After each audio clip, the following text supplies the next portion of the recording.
वृत्ति प्रभाकर ग्रंथ में पेज नंबर 277 और 277 पेज के ऊपर 43 नंबर का शीर्षक है, शुक्ति में सत्य रजत की सामग्री का अंगीकार और खंडन। ठीक है, तो 5 ख्याति बताई थी। तो 5 ख्याति कौन कौन? सत्ख्याति, असत्ख्याति, आत्मख्याति, अन्यता ख्याति और अख्याति। बराबर। ख्याति मतलब प्रतीति और प्रतीति के अनुसार कथन।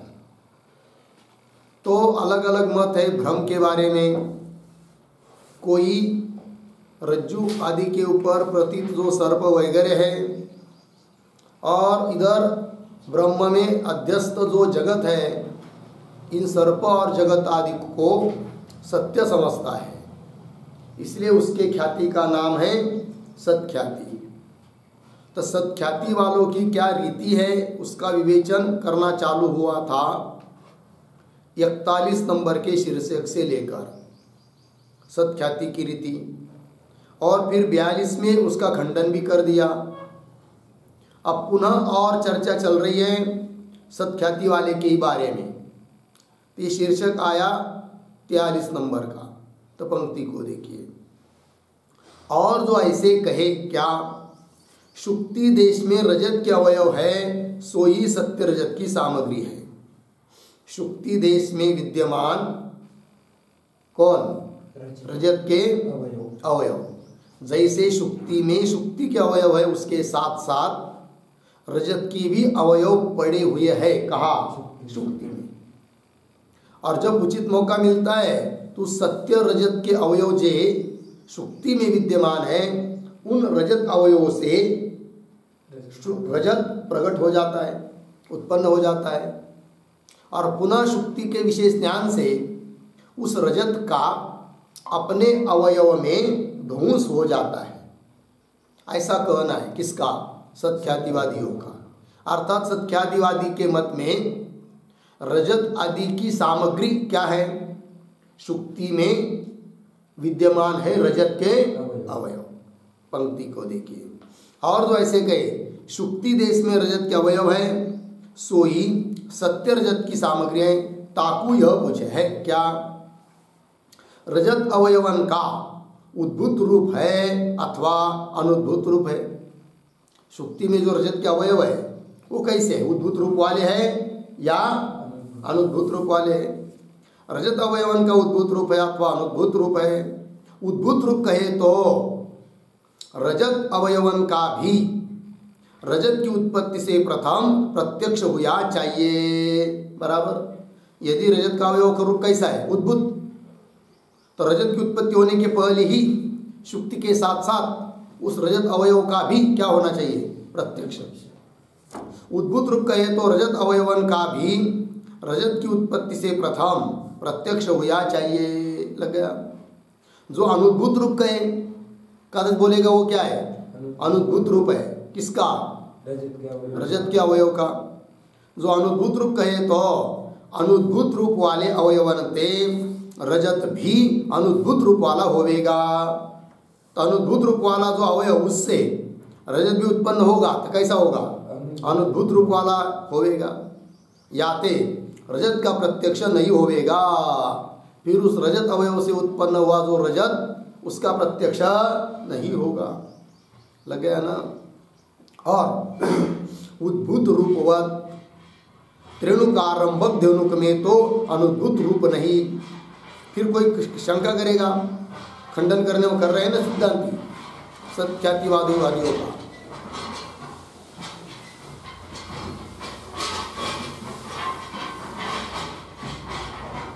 तब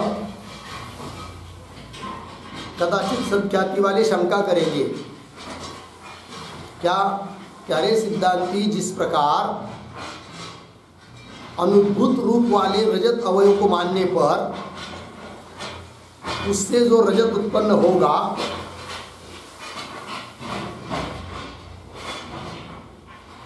उसका प्रत्यक्ष नहीं होगा, ऐसा तुम कह रहे हो।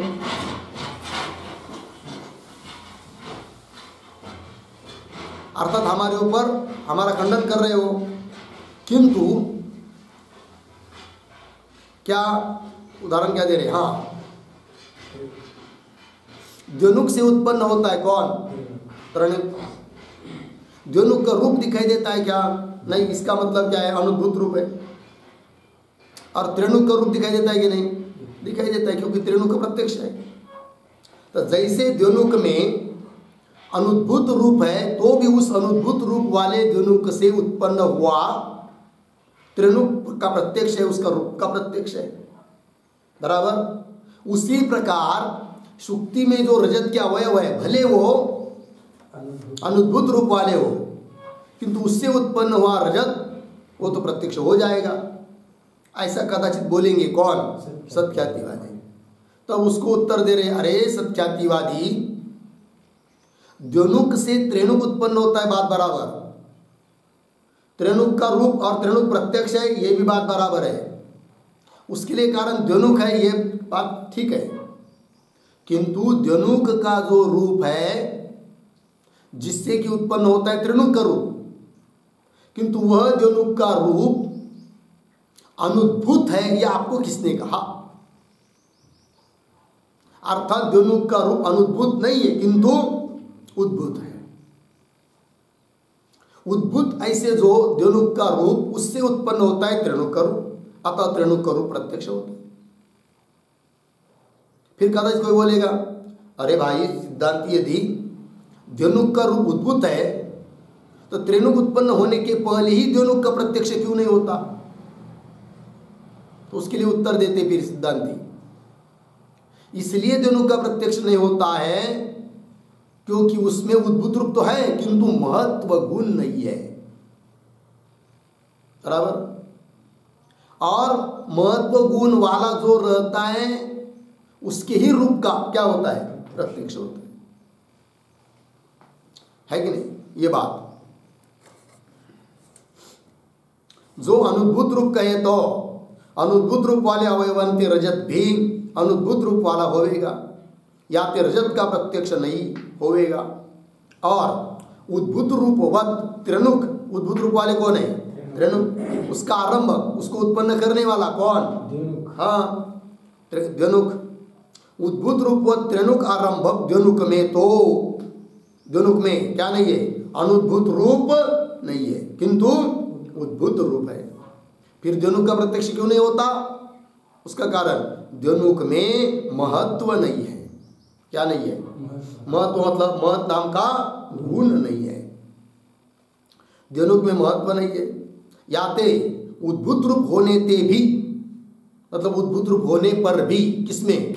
द्वनुक में, उसका प्रत्यक्ष नहीं होता है।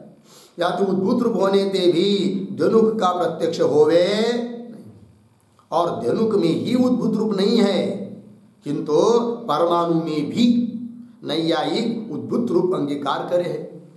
द्वनुक में तो उद्भूत रूप ही है, केवल द्वनुक में ही उद्भूत रूप है, और ऐसी बात नहीं, परमाणु में भी क्या है? उद्भूत रूप है। प्रत्यक्ष इसलिए नहीं होता कि उसमें महत्व नाम का ऐसा नहीं एक मानते हैं।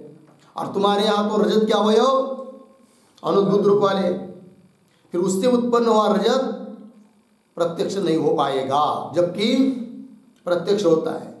अतः उस रजत के अवयव को अनुद्भूत रूप वाला कहना ठीक नहीं है, और न तो उद्भूत रूप वाला कह पाते, न अनुद्भूत रूप वाला कह पाते, अर्थात सत्ख्याति मत बरोबर नहीं है। आगे चलिए। और जो ऐसे कहे क्या द्वनुक की नाई रजत अवयव भी उद्भूत रूप वाले हैं, कदाचित सत्ख्याति वाला कहे बोलेगा क्या? जैसे द्वनुक का रूप कैसा है? उद्भूत रूप है क्या? द्वनुक का रूप उद्भूत रूप है, बराबर है कि नहीं? उस प्रकार रजत अवयव का रूप भी हम क्या मानेंगे? उद्भूत मानेंगे। और जो ऐसे कहे द्वनुक की नाई रजत अवयव भी उद्भूत रूप वाले हैं, परंतु महत्व शून्य है। कौन? रजत के अवयव। याते रजत अवयव का प्रत्यक्ष होवे नहीं, ऐसा कदाचित कहेंगे सत्ख्याति वाले। तब उत्तर देते सो संभवे, वो भी उनका कहना ठीक नहीं है। काहे थे? महत् परिमाण के 4 ही भेद है। महत् परिमाण के भेद कितने हैं? 4। कौन कौन बता रहे एक एक को? आकाश आदि कण में परम महत् परिमाण है। आकाश में परिमाण है, कैसा है? अत्यंत सबसे श्रेष्ठ महत् परिमाण, उससे बड़ा और कोई परिमाण नहीं। परिमाण माप गुण है। आकाश आदि कण में परम महत् परिमाण है, बराबर। परम महत् परिमाण वाले को ही नैयायिक विभु कहे है। और परम महत् परिमाण वाला जो जो होता है आकाश काल वगैरह, उसको ही नैयायिक क्या कहते हैं? विभु। परम महत् परिमाण वाले को ही नैयायिक विभु कहे है। विभु से भिन्न घटादिकरण में, तो विभु है कौन? आकाश आदि। उससे भिन्न घट पट मट ये पदार्थ, इसमें भी परिमाण है, किंतु इसमें कौन सा परिमाण है? तब कह रहे विभु से भिन्न पटादिकरण में, मिल गया ना, अपकृष्ट महत् परिमाण है। तो एक हुआ परम महत् परिमाण, दूसरा हुआ अपकृष्ट महत् परिमाण। ठीक है, अपकृष्ट महत् परिमाण है, 2 हुए। और सर्षप अधिकरण में, सर्षप पता है किसको कहते? सर्षप, सर्षप मतलब मोरी। मोरी को जानते कि नहीं? सर्षप, उसको क्या बोलते हिंदी में? सरसों। सरसों का तेल प्रसिद्ध है उधर, बहुत खाते हैं उधर लोग सरसों का तेल। चलिए, और सर्षप, सर्षप मोरी, सरसों। और सर्षप आदिकरण में अपकृष्टतर महत् परिमाण है। कितने हुए परिमाण? 3। पहला परम महत् परिमाण, बराबर। दूसरा अपकृष्ट महत् परिमाण, तीसरा अपकृष्टतर महत् परिमाण, बराबर। त्रिणुक में और चौथा बता रहे फिर अपकृष्टतम महत् परिमाण है कि नहीं? अपकृष्ट तो मतलब उससे भी और अपकृष्ट, ऐसा। त्रिणुक में अपकृष्टतम महत् परिमाण है, लगा इतना। जो रजत के अवयव भी महत् परिमाण शून्य होवे तो द्वनुक में आरब्ध, त्रिणुक की नाई महत्व शून्य अवयवंते आरब्ध रस्तादिक भी अपकृष्टतम महत् परिमाण वाली हुए चाहिए। तो लगा। अब इन 4 परिमाणों में से सुक्ति में विद्यमान जो रजत के अवयव, उसमें कौन सा परिमाण है? परम महत् परिमाण तो कह नहीं सकते, क्योंकि वो आकाश आदि में है, विभु पदार्थों में है। घट पट आदि में अपकृष्ट महत् परिमाण है, वो भी नहीं है, नहीं कह सकते रजत के अवयव में। फिर कहना होगा तो कैसा कहना पड़ेगा? अपकृष्टतर महत् परिमाण, सर्षप की तरह, बराबर। फिर उससे उत्पन्न हुआ कौन? रजत। वो कैसा होगा? फिर अपकृष्टतम होगा, बराबर है कि नहीं? पंक्ति देखिए, त्रिणुक में अपकृष्टतम महत् परिमाण है, इतना लगा। जो रजत के अवयव भी महत् परिमाण शून्य हो गए है, महत् परिमाण तो उसमें है ही नहीं है। तो द्वनुक में, द्वनुक से आरब्ध त्रिणुक की नाई, द्वनुक से आरब्ध मतलब द्वनुक से उत्पन्न कौन? त्रिणुक। द्वनुक से आरब्ध त्रिणुक की नाई महत्व शून्य अवयवनते, क्योंकि रजत के अवयव कैसे है? महत्व से रहित। महत्व शून्य अवयवनते आरब्ध उत्पन्न रजतादिक भी अपकृष्टतम महत् परिमाण वाली हुए चाहिए, उससे श्रेष्ठ, अर्थात अपकृष्टतर से होगा अपकृष्टतम। फिर तो और बिल्कुल दिखाई नहीं देना चाहिए कौन? रजत। याते रजत अवयव महत्व शून्य है, यह कहना संभव है नहीं। और रजत अवयव में तो महत्व का अभाव कहे तो किसी रीति से संभव भी है कि नहीं? रजत के अवयव बहुत छोटे छोटे, बहुत सूक्ष्म हैं, उसमें महत्व नहीं है, हो मान कदाचित मान भी सकते हैं। किंतु ऐसे कुछ उदाहरण अब दे रहे हैं सिद्धांती कि जिसके अवयव को महत्व शून्य कह नहीं सकते। अर्थात महत्व उसमें है, और महत्व है तो उस अवयव का भी, अवयवी के प्रत्यक्ष के पहले अवयव का भी प्रत्यक्ष होना चाहिए। ठीक है। और रजत अवयव में तो महत्व का अभाव कहे तो किसी रीति से संभव भी, परंतु जहाँ वल्मीक में घट का भ्रम होवे, है कि नहीं। वल्मीक नहीं जानते, सबको पता है। वल्मीक पता है कि नहीं। वारुण हिंदी में क्या कहेंगे उसको, वल्मीक ही कहते होंगे, है कि नहीं। पृथ्वी के पेट में से मिट्टी के छोटे छोटे कण लाती है वो चिटिया, और ऐसा ढेर बना देती है ऊपर, जिसमें सर्पादि भी कभी कभी घुस जाते हैं, उसको कहते हैं वल्मीक। सामने तो है क्या, वारुण, दूर से देखने पर ऐसा लगता है घट रखा है, घट का भ्रम हो गया। परंतु जहाँ वल्मीक में घट का भ्रम होवे तहाँ भी घटावयो कपाल, घट का अवयव कौन है, कपाल। वो तो परिमाण क्या म शून्य तो उनको कह नहीं सकते, वो घटादिक कपालादिक को, तहाँ भी घटावयो कपाल मान्य होवेंगे। और जहाँ स्थानु में पुरुष भ्रम होवे, लग गया, तहाँ स्थानु में क्या मानना पड़ेंगे, पुरुष के अवयव। हस्तपादादिक मान्य होवेंगे। कपाल और हस्तपादादिक तो महत्व शून्य संभव नहीं, है कि नहीं। कपाल और हस्तपादादिक इसको बोल नहीं सकते क्या कि महत्व शून्य करके, क्योंकि उसमें महत नाम का गुण होता ही है। कपाल और हस्तपादादिक महत्व शून्य संभव है नहीं, लग गया। रजतत्व जाति तो अनुसाधारण है, जैसे रजतत्व जाति है सभी जगह है कि नहीं, चाहे महत्व हो, छोटा हो, बड़ा हो, सब जगह है। कौन, रजतत्व जाति, जहाँ जहाँ रजत है। रजतत्व जाति तो अनुसाधारण है, याते सूक्ष्म अवयवन में भी रजत व्यवहार संभव है। छोटा सा भी अवयव रहेगा रजत का, तो भी उसको रजत कह सकते, क्योंकि उसमें क्या है, रजतत्व जाति है। और घटत्व, कपालत्व, हस्तपादत्व, पुरुषत्वादि जाति तो महान अवयवी मात्र वृत्ति है। घटत्व जाति घट में है, लेकिन वो घट कैसा है, महान, अत्यंत सूक्ष्म जो दिखाई नहीं दे रहा है, उसमें घटत्व जाति मान सकते हैं कि नहीं।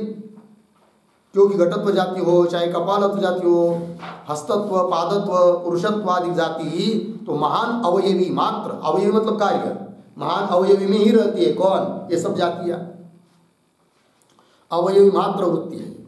तिनके सूक्ष्म अवयवन में कपालत्वादि जाति संभवे नहीं, याते भ्रम के अधिष्ठान देश में आरोपित के व्यावहारिक अवयव होवे तो तिनकी प्रतीति हुई चाहिए। भ्रम का जो भी अधिष्ठान है, जैसे भ्रम का अधिष्ठान है वल्मीक, उसमें कपाल के अवयव तुमको मानना पड़ेंगे, क्योंकि उसमें कपाल का घट का भ्रम हो रहा है, घट के अवयव कपाल होते हैं, फिर इसका मतलब वहाँ पर कपाल है, और उस कपाल का फिर प्रत्यक्ष होना चाहिए। होता है क्या, नहीं। स्थानु में पुरुष भ्रम होता है, और पुरुष का अवयव कौन है, हस्तपादादिक, फिर वो हस्तपादादिक अवयव स्थानु में है, ये मानना पड़ेगा सत्ख्याति वाले को।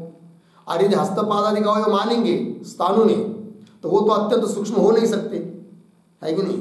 तो उस स्थानु में पुरुष भ्रम होने के पहले भी या बाद में भी उस हस्तपादादिक अवयवों का क्या होना चाहिए, प्रत्यक्ष होना चाहिए। होता है क्या, नहीं। अतः जहाँ कहीं भ्रम होता है वहाँ पर अधिष्ठान में भ्रम में भासे हुए पदार्थ के अवयव रहते हैं, यह कहना ठीक नहीं। याते भ्रम के अधिष्ठान देश में आरोपित के व्यावहारिक अवयव होवे तो तिनकी प्रतीति हुई चाहिए। याते व्यावहारिक अवयवन से रस्तादिकन की उत्पत्ति कथन असंगत है, लग गया। इसलिए व्यावहारिक अवयव से रजतादिकन की उत्पत्ति मानना, कथन करना, ये बात कोई संगत नहीं है। तात्पर्य सत्यादिवाद अयोग्य है, क्योंकि उन्होंने क्या माना है कि वहाँ अधिष्ठान में उस भ्रमित पदार्थ के क्या रहते, अवयव रहते, वो तो सिद्ध नहीं हो पाया। अतः सत्ख्याति मत ही गलत है। आगे चलिए, सत्ख्यादिवादी करी उक्त दोष का परिहार और का खंडन। 44 नंबर का शीर्षक। सत्ख्यातिवादी क्या कर रहे हैं आप, ऊपर जो दोष दिया उस दोष का परिहार, निराकरण कर रहे हैं। पुनः सिद्धांत उसका खंडन करेंगे। ठीक, पंक्ति को देखिए। और जो सत्ख्यातिवादी ऐसे कहे क्या, शुक्ति देश में रजत के साथ अवयव क्या क्या शुक्ति देश में रजत के साक्षात अवयव नहीं है। शुक्ति में रजत के अवयव तो है, साक्षात नहीं। फिर किंतु अवयवन के अवयव परम मूल द्वनुक अथवा परमाणुरय है कि नहीं। जैसे रजत है, रजत के अवयव उससे छोटे जो दिखाई देते हैं उसके अवयव उसके अवयव उसके अवयव करते करते करते करते करते द्वनुक परमाणु रूप अवयव रहते हैं। किसमें? शुक्ति में। इसलिए उनका प्रत्यक्ष नहीं होता है। बराबर। और वन्मिक में घट का भ्रम हो रहा है, घट के अवयव कपाल आदि साक्षात नहीं रहते, उसके अवयव उसके अवयव उसके अवयव उसके अवयव उसके अवयव ऐसे करते करते करते करते करते द्वनुक परमाणु रूप अवयव रहते हैं। ऐसा कह रहे कौन? सत्ख्याति वाले। किंतु अवयवन के अवयव परम मूल द्वनुक अथवा परमाणु रहे लग गया। तैसे वल्मीक देश में घट के और स्थानु देश में पुरुष के लग गया ना, साक्षात अवयवन के अवयव परम मूल अत्यंत मूल द्वनुक अथवा परमाणु रहे लग गया। इसलिए वल्मीक में घट भ्रम होने के पहले घट के अवयव कपाल का वल्मीक में प्रत्यक्ष होता नहीं है, और स्थानों में पुरुष के अवयव हस्तपाद आदि का प्रत्यक्ष होता नहीं है। लग गया। आगे फिर वो परम मूल अवयव रह रहे, फिर उससे रजत आदि कैसे उत्पन्न होते हैं तब बता रहे हैं। दोष सहित नेत्र के संबंध थे, दोष से युक्त नेत्र का संबंध हुआ किसके साथ? शुक्ति के साथ। और दोष सहित नेत्र है वो, इसलिए झट दिशी उस परमाणु से दोनों से त्रिणु करते करते करते करते महाअवयवी रजत तुरंत बन जाता है। अब आई नहीं, ज्यादा विलंब उसमें लगता नहीं है। दोष सहित नेत्र के संबंध ते झटिति मतलब एकदम झट दिशी तुरंत अवयवी धारा उपजी के, अवयवी की धारा अवयवी की परंपरा उत्पन्न होकर उपजी के रजत अर्धविराम घट अर्धविराम पुरुष की उत्पत्ति हो गई।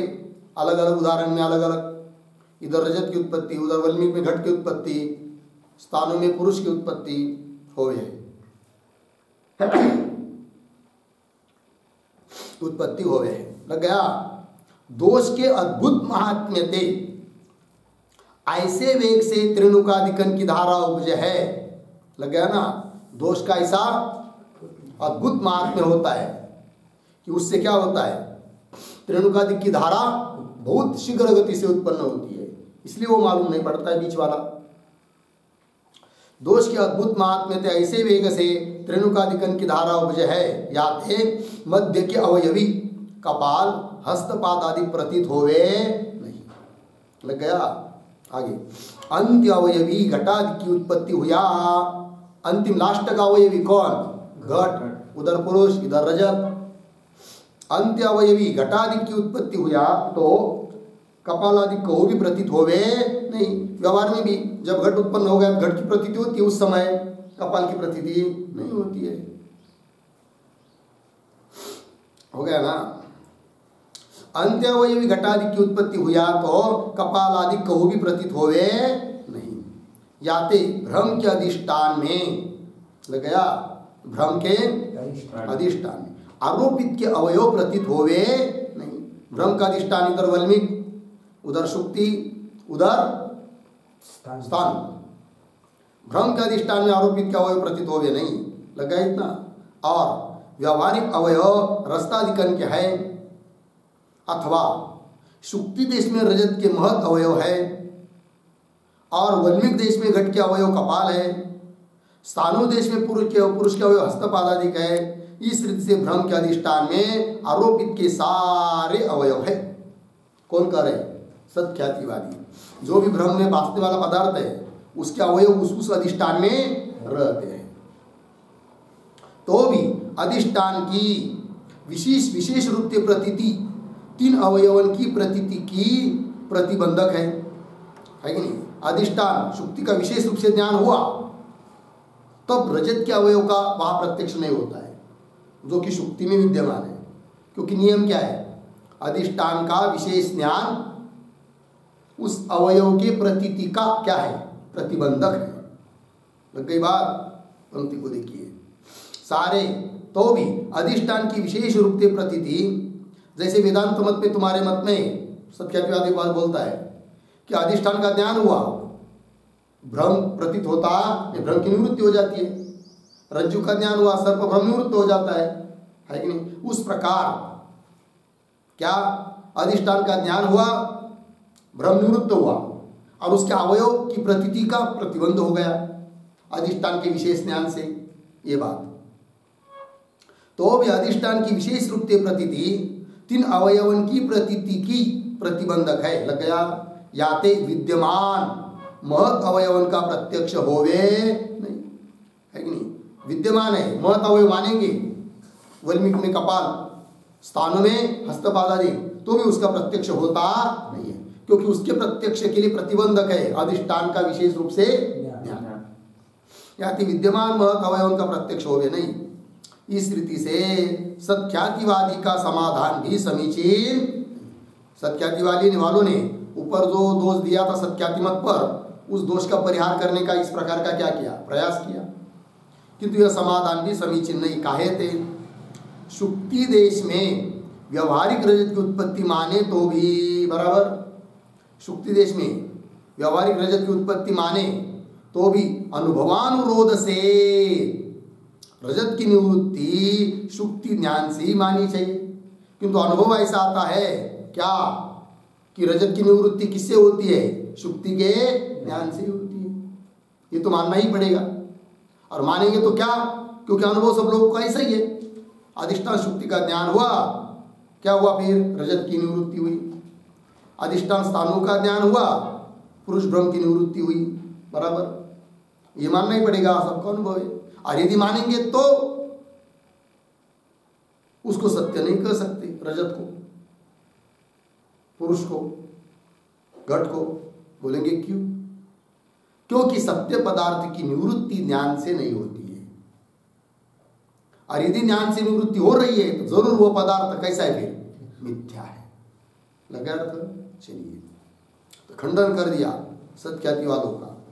और पुनः आगे 45 नंबर की शीर्षक में देखिए, रजत ज्ञान की निवृत्ति से प्रातिभाषिक और व्यवहारिक रजत की निवृत्ति और ताका खंडन।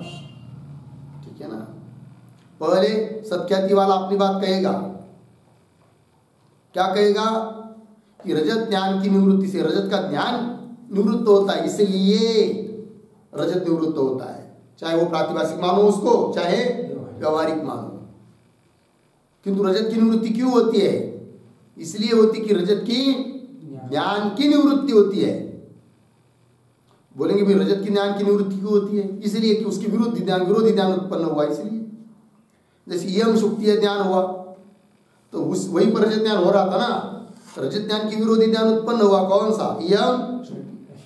यम शुक्ति ज्ञान होने से अधिष्ठान के ज्ञान से रजत की निवृत्ति नहीं हो रही है। अधिष्ठान का ज्ञान जो यम शुक्ति ज्ञान होने से रजत ज्ञान की निवृत्ति होती है, और रजत की ज्ञान की निवृत्ति होने से रजत निवृत्त होता है, ऐसा मानते हम। ऐसा कहेंगे कौन? सत्ख्यातिवादी। पुनः उसका खंडन करेंगे। लगे पंक्ति देखो, और सत्ख्यातिवादी ऐसे कहे क्या? रजत की निवृत्ति में शुक्ति ज्ञान की अपेक्षा नहीं। शुक्ति ज्ञान होगा, अधिष्ठान का ज्ञान होगा, तब अध्यस्त रजत निवृत्त होता है, ऐसा नहीं है। ये तुमको भ्रम हुआ है सिद्धांति को, क्या अधिष्ठान का ज्ञान होने से क्या होता है? रजत की निवृत्ति होती है, भ्रम की निवृत्ति होती है, ऐसा थोड़ी है। फिर कैसा है वो बता रहे स्वयं।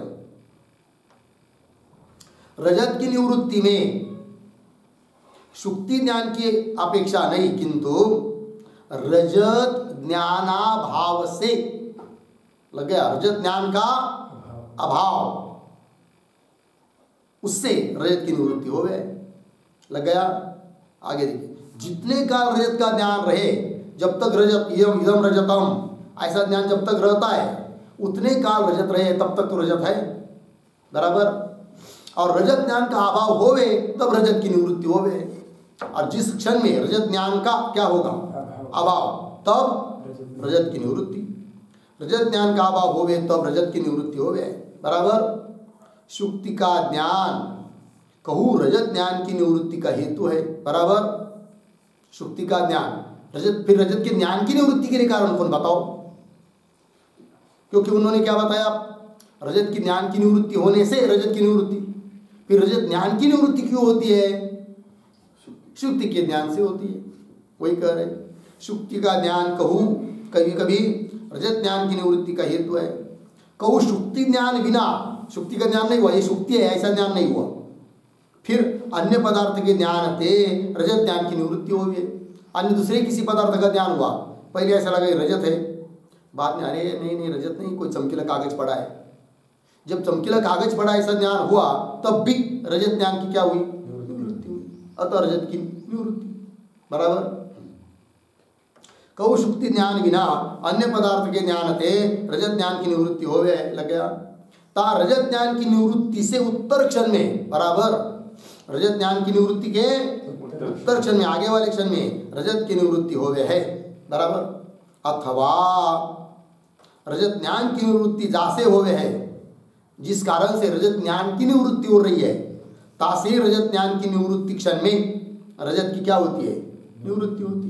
दोनों की निवृत्ति के लिए कारण है उसी क्षण में, रजत की ज्ञान की भी निवृत्ति और उसका विषय रजत की भी निवृत्ति। इस रीति से ज्ञान काल में रजत की स्थिति होने थे, यद्यपि प्रातिभासिक रस्ताधिक है, क्योंकि जब तक ज्ञान है तब तक ही है कौन?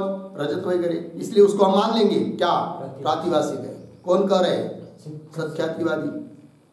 इस ज्ञान काल में रजत की स्थिति, इस रीति से ज्ञान काल में रजत की स्थिति होने थे, यद्यपि प्रातिभासिक रस्ताधिक है, लग गया, तथापि अनिर्वचनीय नहीं, किंतु व्यवहारिक सत्य है।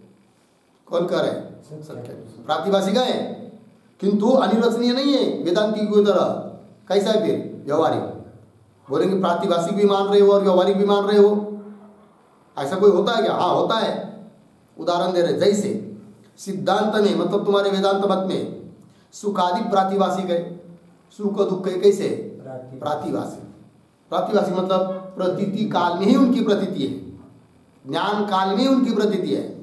जब तक सुख का ज्ञान है तब तक सुख है, सुख का ज्ञान नहीं तो सुख भी नहीं, दुख का ज्ञान नहीं तो दुख भी नहीं। इसका मतलब प्रातिभासिक है कौन?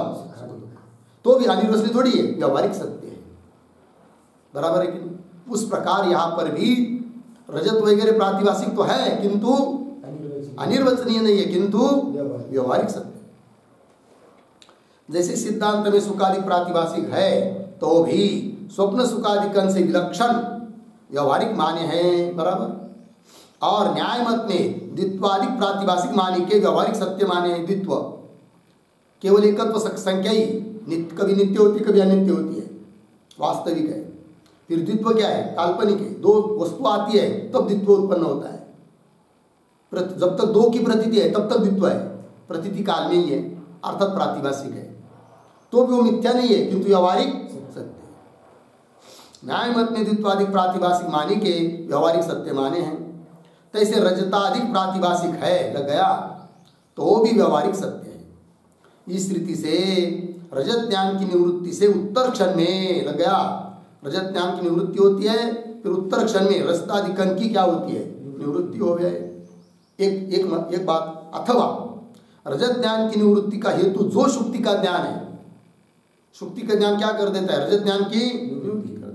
वही शुक्ति का ज्ञान फिर रजत की भी क्या कर देता है? निवृत्ति। ऐसा। अथवा रजत ज्ञान की निवृत्ति का हेतु जो शुक्ति का ज्ञान, बराबर है कि नहीं? रजत ज्ञान की निवृत्ति का हेतु जो शुक्ति का ज्ञान, अथवा पदार्थांतर का ज्ञान, अन्य किसी पदार्थ का ज्ञान, चमकीला कागज है, चाहे कोई रूपा है, दूसरा कुछ है, अथवा पदार्थांतर का ज्ञान, तासे ही, तामी ही ना, तासे ही रजत ज्ञान के निवृत्ति क्षण में रजत की निवृत्ति हो गए। रजत ज्ञान की निवृत्ति क्षण में क्या होती है? रजत की निवृत्ति हो गए है। शुक्ति ज्ञान से ही रजत की निवृत्ति होवे यह नियम नहीं है। यदि शुक्ति ज्ञान के बिना रजत की निवृत्ति और किसी से नहीं होती तब तो हम मानते भाई क्या ज्ञान से भ्रम की निवृत्ति हो रही है, रजत की निवृत्ति हो रही है, अतः रजत प्रातिभासिक कल्पित है, अनिरसनीय, किंतु ऐसा नहीं। आगे ये हुआ सत्ख्यातिवादियों का कहना, ठीक है। अब आगे उसका खंडन कर रहे हैं। ऐसा कहे तो मतलब कौन? सत्ख्याति वाले ऐसा बोलते हैं तो लोकानुभव से विरोध होगा। लोगों का जो अनुभव है उसके साथ क्या आएगा? विरोध। और सकल शास्त्रन से विरोध होगा, सभी शास्त्रकार के साथ भी क्या होगा? विरोध होगा। और सिद्धांत का त्याग होगा, क्योंकि सत्ख्याति वालों का जो अपना सिद्धांत है उसका भी क्या होगा? त्याग। कौन से दे रहे एक एक बात को।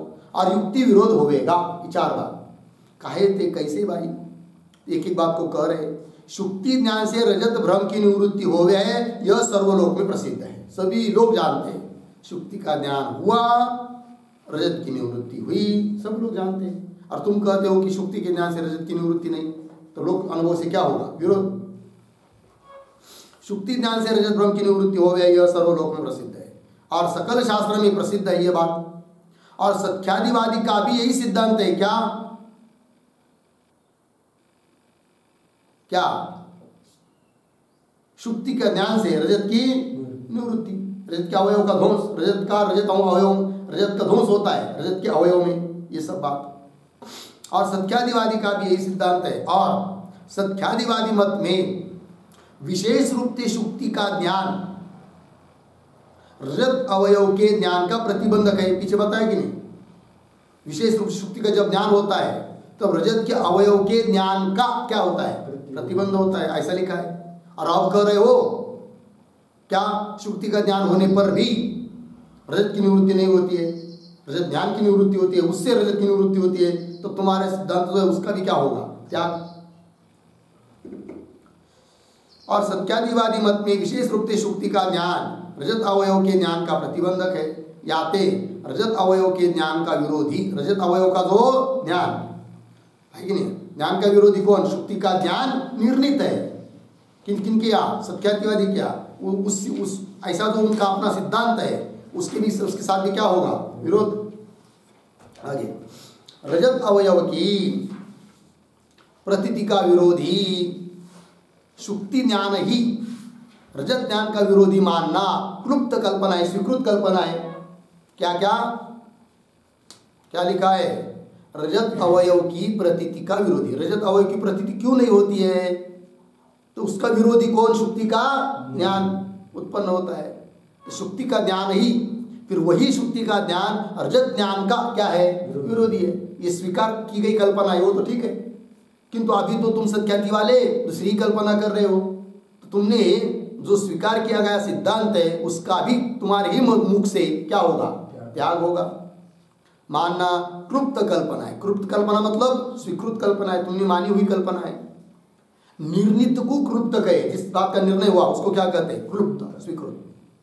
निर्णित को क्लुप्त कहे। शुक्ति ज्ञान से बिना अन्य से रजत ज्ञान की निवृत्ति माने तो, शुक्ति ज्ञान के बिना अन्य किसी के ज्ञान से रजत ज्ञान की निवृत्ति मानेंगे तो क्या होगा? फिर अक्लुप्त कल्पना होगी, है कि नहीं? जो कल्पना मानी नहीं है वो कल्पना हुई, ऐसा होगा। फिर अक्लुप्त कल्पना होगी, लग गया। इस रीति से क्लुप्त कल्पना योग्य है या युक्ति से भी विरोध होगा, लग गया ना? क्लुप्त कल्पना योग्य है किंतु तुम तो क्लुप्त कल्पना छोड़कर अक्लुप्त कल्पना कर रहे हो, है कि नहीं? अतः तुम्हारा मत ठीक नहीं है।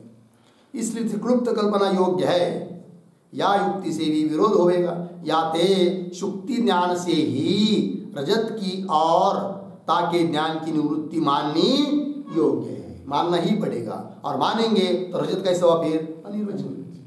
सत्ख्याति मत का खंडन हो गया, ठीक। और आगे सत्ख्यादिवाद में प्रबल दोष हो गया ना, प्रबल दोष दे रहे अब, जिसका खंडन नहीं कर, निराकरण नहीं कर पाएंगे कौन? सत्ख्याति वाले, ठीक है। देखो भाई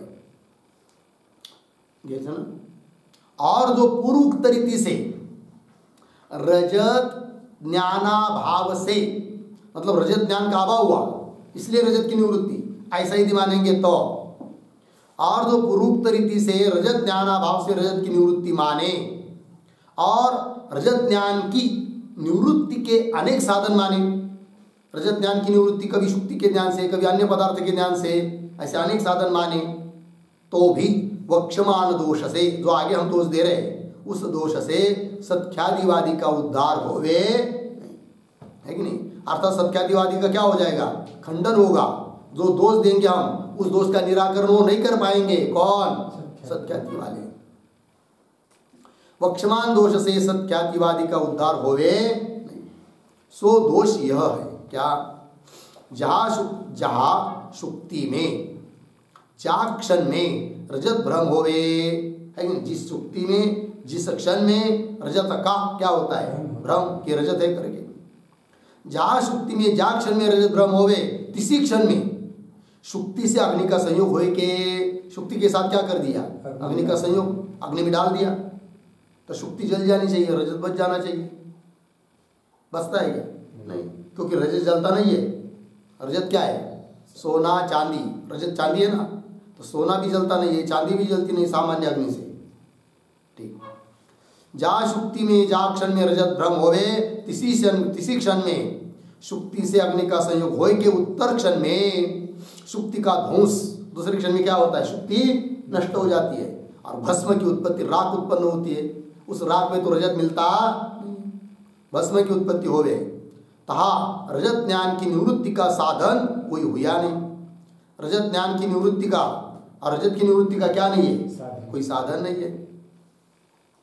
क्योंकि रजत ज्ञान निवृत्त होने के पहले ही, जिस समय रजत दिखाई दे रहा था, उसी समय किसी ने क्या कर दिया, अग्नि में डाल दिया, उन सबको गोला इकट्ठा करके। तो रजत ज्ञान की निवृत्ति का साधन कोई हुआ नहीं। या तो शुक्ति ध्वंस और भस्म की उत्पत्ति से प्रथम रजत की निवृत्ति नहीं होने थे, क्योंकि शुक्ति का ध्वंस और भस्म की उत्पत्ति होने के पहले रजत की निवृत्ति हुई है क्या? नहीं। इसका मतलब रजत वहाँ है, और यदि वहाँ रजत है तो रजत उस बाद में मिलना चाहिए। भस्म की उत्पत्ति से प्रथम रजत की निवृत्ति नहीं होने थे, भस्म देश में रजत का लाभ हुआ चाहिए। काहे थे? रजत द्रव्य तेजस है। रजत द्रव्य कैसा है? तेजस। ताका गंधक आदि संबंध बिना ध्वंस होवे नहीं। गंधक आदि का संबंध आता है, विशिष्ट प्रकार की प्रक्रिया करनी पड़ती है, तब रजत का, सुवर्ण का क्या होता है, ध्वंस होता है। ऐसा ही नहीं होता है। ताका गंधक आदि संबंध बिना ध्वंस होवे नहीं, लग गया नहीं इतना, संबंध बिना ध्वंस होवे नहीं। याते भ्रम स्थान में व्यवहारिक रजत रूप सत पदार्थ की ख्याति होवे है। भ्रम स्थान में व्यवहारिक रजत रूप सत पदार्थ की क्या ख्याति, मतलब अनुभव, ज्ञान, प्रतीति होवे है। यह सत्ख्यातिवाद असंगत है, लग गया। और जहाँ एक रज्जु में 10 पुरुषों को भिन्न भिन्न पदार्थन का भ्रम होवे, रज्जु एक सामने है और 10 पुरुष को 10 प्रकार का क्या हुआ, भ्रम। किसी को सर्प का, किसी को दंड का, किसी को भूरेशा, किसी को जलधारा, अलग अलग भ्रम हुए, माला। इसका मतलब सभी पदार्थों के अवयव उस रज्जु में मानना पड़ेंगे, किंतु रज्जु तो इतनी छोटी सी है। इतने छोटे रज्जु में इन सभी पदार्थ के अवयव रह सकते हैं क्या? नहीं रह सकते। अतः सत्ख्याति मत ठीक नहीं है। जहाँ एक रज्जु में 10 पुरुषों को भिन्न भिन्न पदार्थन का भ्रम होवे, किसी को दंड का, किसी को माला का, किसी को सर्प का, तथा किसी को जलधारा का इत्यादि पदार्थन के अवयव स्वल्प रज्जु देश में संभव है नहीं। स्वल्प बहुत अल्प, बहुत छोटी सी उस रज्जु में सबके अवयव नहीं रह सकते। काहे थे? मूर्त द्रव्य स्थान का निरोध करे, है कि नहीं? मूर्त द्रव्य क्या करते? स्थान का निरोध करते ना, स्थान को व्याप्त कर देते, है कि नहीं? हाँ, काहे थे? मूर्त द्रव्य स्थान का निरोध करे है। या ते स्वल्प देश में इतने पदार्थन के अवयव संभवे नहीं, और भ्रम काल में दंडादिक अवयवी सर्वथा स्वल्प देश में संभवे नहीं। भ्रम काल में दंडादिक अवयवी, अवयव मतलब दंडादिक कार्य, सर्वथा स्वल्प देश में संभवे नहीं। एक छोटे देश में कैसे रहेंगे? और सिद्धांत में फिर वो सत्ख्याति वाले बोलेंगे तुम्हारे वेदांत मत में कैसे रह जाते? तब उत्तर देते वेदांती, हमारे यहाँ तुम्हारे यहाँ, हमारे यहाँ वेदांत मत में सत्ख्याति वालों की तरह क्या व्यवहारिक अवयव थोड़ी मानते हम। वो तो अनिर्वचनीय रजत उत्पन्न होता है, वही कह रहे। और सिद्धांत में तो अनिर्वचनीय दंडाधिक है, व्यवहारिक देश का निरोध करे नहीं, क्योंकि वो अनिर्वचनीय है, कल्पित है, मिथ्या है, वो व्यवहारिक देश को रोकते नहीं है, व्याप्ते नहीं है, व्यवहारिक देश का निरोध करे नहीं। और जो सत्यादिवादी भी तीन दंडाधिकरण में स्थान निरोधाधिक फल नहीं माने, कदाचित सत्यादि वाले बोलेंगे हम भी क्या करेंगे, जो प्रतीत हो रहे दंडाधिक वो भी क्या करते, स्थान का निरोध करते नहीं है, तब तो उनको सत्य कहना ही व्यर्थ है, ये सिद्धांति कह रहे। सत्यादिवादी भी तीन दंडाधिकरण में स्थान निरोधाधिक फल नहीं माने तो दंडाधिकरण को सत्य कहना विरुद्ध है और निष्फल है, कोई प्रयोजन भी नहीं। और दंडाधिकरण की प्रतीति मात्र होवे है, लग गया। दंडाधिक क्या होती है, केवल प्रतीति मात्र, ऐसा ही कहेंगे, अन्य कार्य तिनते होवे नहीं, मारपीट नहीं कर सकते, कुछ भी नहीं कर सकते, ऐसा कहे तो अनिर्वचनीयवाद ही सिद्ध होवे। तब प्रतिपादन करने लगे सत्यातिवाद का और सिद्ध हो गया क्या, अनिर्वचनीयवाद, ये सिद्ध हो जाएगा फिर। ठीक, चलिए। और भ्रम स्थल में सत पदार्थ की उत्पत्ति माने तो बराबर, भ्रम जहाँ जहाँ भ्रम होता है वह सत्य पदार्थ उत्पन्न होता है, ऐसा मानेंगे तो और क्या दिक्कत आएगी वो बता रहे। उत्पत्ति माने तो अंगार सहित, आगे क्या है, ऊपर है ना, ऊपर की जगह चाहिए उषर कि वह उखर, ऐसा शब्द चाहिए, हो गया। कोई भूमि है, जमीन, और वो कैसी है, उखर, उषर, बरडरान है कि नहीं, गर्मी के दिन है, दूर से देख रहे, और वहां योगायोग अग्नि भी पड़ा हुआ है कि नहीं, धूल भी निकल रहा है, किंतु दूर से देखने से ऐसा लगा कि ये क्या है, जल, जल का भ्रम हुआ, बराबर। और सत्यादि वालों के मत में वो जल कैसा है, सत्य। तो वहां जो अंगार है, अग्नि पड़ा हुआ है, वहां वो बुझ जाना चाहिए, क्योंकि जल से अग्नि बुझता है। माने तो अंगार सहित उषर भूमि में जल भ्रम होवे, ता जल से अंगार शांत हुए चाहिए, होता है क्या, नहीं। और दूसरा उदाहरण, तुल के ऊपर ही धरे गुंजा पुंज में अग्निभ्रम हो गया है। तुल, तुल, तुल क्या है, कापूस, करपास, नहीं पता, तो करपास का ढीग लगा हुआ है जिससे वस्त्र बनाते हम लोग, कापूस, करपास। रात का समय, चंद्रमा उदित हुआ है, कुछ लोग दूर बैठे और किसी ने आकर उस ढेर पर, करपास के ढेर पर, तुल के ढेर पर, गंजी पर 2-4 किलो गुंजा रख दिया, लाल लाल रंग की। दूर से देखने से ऐसा लगा अरे बाप रे, आग लग गई, भ्रम हुआ। किंतु ख्यातिवादी के मत में वो अग्नि क्या है, सत्य है। तब तो कपास जल जाना चाहिए, जलती है क्या। और तुल के ऊपर ही धरे गुंजा पुंज में अग्निभ्रम हो गया है, तहा तुल का दहा हुआ चाहिए, होता है क्या, नहीं। और जो ऐसा कहे क्या, दोष से कारण थे उपजे पदार्थ के अन्य को प्रतीति होवे नहीं, लगा। दोष सहित कारण थे उपजे पदार्थ उसको ही दिखते दोषवान को, अन्य को नहीं। जाके दोष थे उपजे है ताई को प्रतीत होवे, लग गया। और दोष के कार्य क्या, जल, जल का भ्रम, लग गया। अग्नि से, कपास पर अग्नि का भ्रम हुआ गुंजा पुंज में, अग्नि से क्रमशः आर्द्री भाव, जल से आर्द्री भाव, गिलापना, और अग्नि से दहा होवे नहीं, तो तिनको सत्यता कहना केवल हास्य का हेतु है। करपास के ऊपर गुंजा पुंजा रखा, उसमें अग्नि का भ्रम हुआ, क्यों दाह नहीं हो रहा है, सत्य हुआ, दाह नहीं हो रहा है, जल नहीं रहा है कपास। और उकर भूमि में अग्नि है और वह जल का भ्रम हुआ, किंतु अग्नि को शांत नहीं कर रहा है। फिर ऐसे उस जल को, ऐसे उस अग्नि को सत्य कहना क्या है, हास्यास्पद है। सत्यता कहना केवल हास्य का हेतु है। काहे थे, अवयव तो स्थान निरोधाधिक के हेतु नहीं, जो अवयव है वो स्थान का निरोध करते नहीं, अवयवी से कोई कार्य होवे नहीं, है कि नहीं। जो अवयवी उत्पन्न हुआ है रजत वगैरह उनसे क्या कोई कार्य उत्पन्न होता नहीं, अवयव से कोई कार्य होवे नहीं, ऐसे पदार्थ को सत्य कहना। सुनी के, शुक्ति के ना वाचे, सुनी के सुनकर बुद्धिमानों को हास्य होवे, बुद्धिमान लोगों को हंसी हो जाती है। याते सत्यादिवाद की युक्ति संभव भी नहीं, सर्वथा यह पक्ष निरुक्तिक है। सत्यादिवादी का मत संभव नहीं है, संभव नहीं, बिल्कुल निरुक्तिक है, आज बात उसमें कुछ भी दम नहीं है, सर्वथा यह पक्ष निरुक्तिक है। इसी वास्ते, इसी कारण से विचार सागर में सत्ख्याति नहीं लिखी शब्द, सत्ख्याति नहीं लिखी, सत्ख्याति नहीं लिखी।